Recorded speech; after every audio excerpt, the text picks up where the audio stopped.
Photographer Juan Medina has been following migrants trying to reach Europe for 2 decades. He won a World Press Award for this image taken in the Canary Islands in 2004. As the number of deaths in the Mediterranean rises, he talks about his images. Readers may find some of them disturbing. I started taking photos of migrants because I was living in Fuerteventura in the Canary Islands, working as a photographer for the local paper, and they were coming over from all over sub-Saharan Africa. What happened on that day in 2004 was no different to what had been happening for years, and would keep happening. The journey across the Mediterranean is taken by a lot of people in search of a better life. At any moment boats can capsize, they can run out of gas, the motor can break down, and they're vulnerable to the cold weather. That day, the migrants were on a small boat, a patera, full of people. They had been on board for many hours. As they reached the Canary Islands, there was a civil guard patrol waiting to detain them. The migrants started to board the larger vessel, but when they all moved to one side, their boat capsized.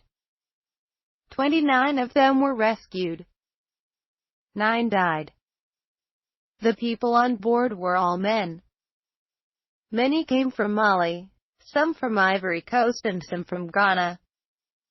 The survivors went through the usual process on their arrival. Migrants are held in a detention center for foreigners for 40 days. Then they are either put on a flight to their countries of origin, or they are flown to mainland Spain. I know what happened to 2 of the men on that boat, Isa and Ibrahim. I met them the day they were rescued. They are the men I photographed being pulled out of the sea. They were sent to Spain. Isa was taken to Valencia and Ibrahim to Murcia. They made it very clear what was going on back home in Mali. They come from large families.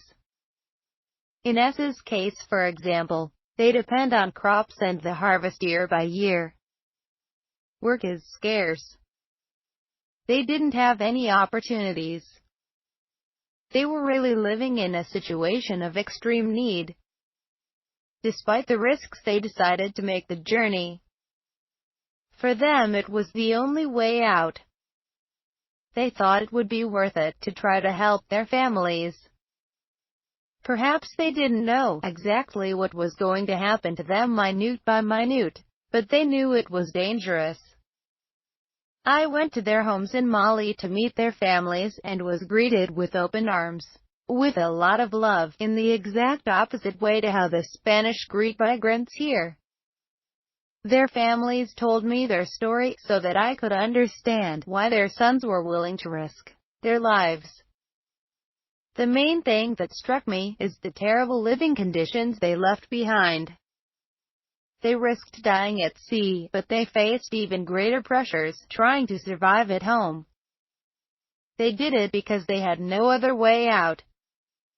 It's not because they were adventure seekers. It made their families incredibly sad. First, the pain because their children left, and second, knowing that their children could also die.